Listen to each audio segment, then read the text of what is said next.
ஆட்சியில் அமர வைக்க வேண்டிய பொறுப்பு நாம் எல்லோருக்கும் இருக்கிறது. அதனால் உத்வேகத்தோடு இந்த பொறுப்பை எடுத்துக்கொண்டு நீங்கள் இல்லத்திற்கு செல்ல வேண்டும் என்பதற்காக இந்த மாநாடு நடத்தப்பட்டது.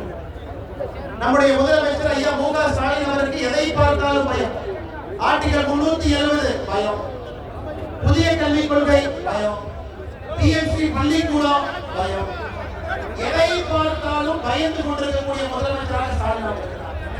ஏன் லோக்சபாவில் நம்முடைய உள்துறை அமைச்சர் அமித்ஷா அவர்கள் 130 சட்ட திருத்தம் 130வது சட்ட திருத்தத்தை கொண்டு வராங்க.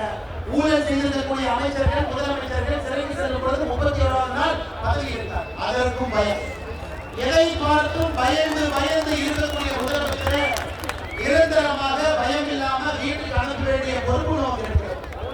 அன்பு சொந்தங்களே, மக்கள்கிட்ட பூத் அளவுல ஒரு பக்கம் பாரத பிரதமர் நரேந்திர மோடி அவருடைய ஆற்றல் மிகுந்த ஆட்சி.